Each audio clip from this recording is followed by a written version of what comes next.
Your move.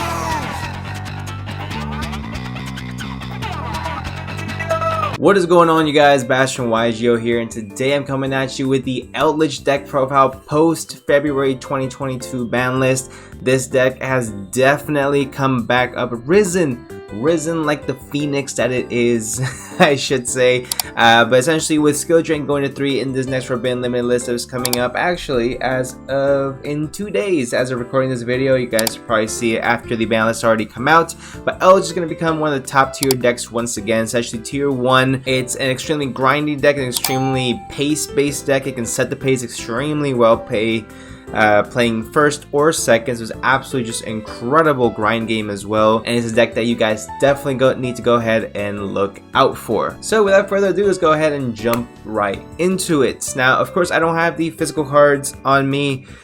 Feels like no one wants to go ahead and sell me their Eldlich deck currently, which I understand, so let's go ahead and pick up everything off TCG Player. We'll get it later time, but that was going to take way too long, so go ahead and get right into the YGOPRO deck profile. So first things first, I started off with 3 Eldlich the Golden Lord. With the much higher representation that we're going to see of this deck, I really do believe that you need 3 Eldlich the Golden Lords in your main deck. Essentially, the reason why this is because with so many people expecting it, you can expect a lot more people to play things like Ice Dragon's Prison, to play things like DD Crow, to be saving their Shirag Omen special summons for when they can hit Golden Lord. With all these things going for it, once Golden Lord, all 3 copies are banished, you are left with a bit of a shell of a deck that just has a whole bunch of really high power trap cards at the end. So definitely I believe that 3 Eldlich Golden Lord is the correct way to go ahead and play Eldlich in this upcoming format. As for the spells, 3 Pot of Extravagance, 1 Elixir of Black Awakening, then you play 2 Pot of Prosperity, 1 White Destiny, and then 3 Cursed Eldlands. So essentially, the Pot of Prosperity is a card that, of course, I do not, of course, have in in real life, as said in my previous videos. However, Pot of Prosperity is a card that I can see being extremely beneficial in this deck. You can see, as far as my extra deck is concerned, I am really playing a lot more heavily reliant on the Extravagance rather than the Prosperity, playing 3 of everything. That way, essentially, or 3 of most things, I should say. That way, even if it gets hit by Extravagance, there is still a high percentage chance that I will still be able to have access to my Gustav Maxes, as well as my Pleiades, which is going to be my main forms of interruption coming from the extra deck. Now, there's not too much to see, of course, as far as these spells goes. Now let's go into the traps. We played 3 Scarlet, 3 Ice Dragon's Prison, 3 Torrential Tribute, 3 Conquistador, 3 Huaquero. I've seen a few people play 2 Huaquero or 2 Conquistador or vice versa. I really believe that 3 of each is going to be definitely the correct way to play in this current format, just because being able to banish a card from either graveyard is so crucial, especially now that cards like Phantom Knight are going to be rampant everywhere, so you have to look out for that as well. Tri-Brigade is still a very live deck, so banishing the resources from the graveyard does come in handy quite a bit also. And then just Conquistador being able to pop a face-up card in the field, this really just speaks for itself. 3 Tikaboos, 2 Gozen Match. I really want to go ahead and play this at 3, however there was no space for it. 3 Skill Drain, the mighty Skill Drain, $30 a copy. 3 Solemn Strike, and then your 1 Golden Land Forever. So I think with this is probably going to be the most consistent version of the deck, and it also gives you the most opportunities to go ahead and make sure that you win against your opponent. Cards that I thought about playing, I saw in other profiles, I just personally didn't like myself, are cards like Dogmatica Punishment.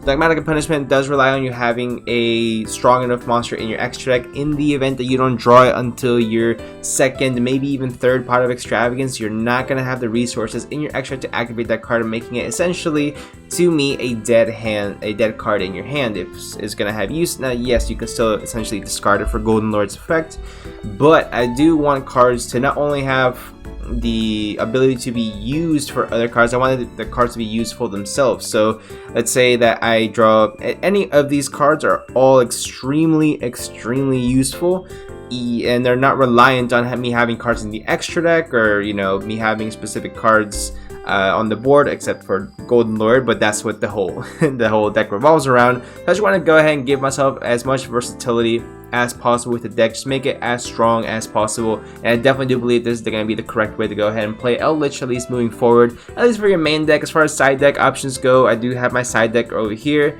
If you guys want to go ahead and at least take more of a sample of what your side deck might look like in the future. For the extra deck, you play your 1 AA Zeus, your 1 Super Dreadnought Rail Cannon Juggernaut Levy, your 3 Gustav Max, 1 Thunder Charger, 1 M7, 3 Pleiades, 2 Link Spider, and your 1 Imduk as well, to get rid of pesky monsters that your opponent may not have put in the correct zone. And that's going to be it for the main deck and extra deck, guys. Now for the side deck, I have 3 Lord of Heavenly Prison. This card actually was surprisingly good, just because I have not played Eldlich IRL yet. I don't have the cards, so I never picked up or even really looked at Lord of Heavenly Prison until, of course, like 2 weeks ago, whenever the Banlist came out. I started playing along with this deck just so I can get a feel of what it'd be like.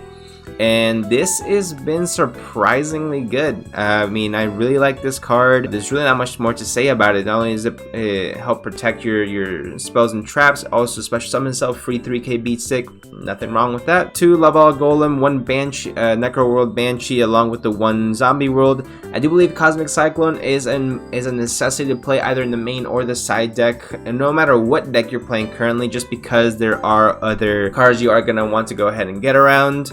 There are going to be cards that might stop you from playing, so essentially just go ahead and activate Cosmic Cyclone, get rid of it, and then we can all move on with our day. Also, in the mirror matchup, you're able to go ahead and banish your opponent's Eldlich cards or Golden Land cards. That just comes in that much more clutch as well. 3 evenly matched for when you go up against the pesky combo decks.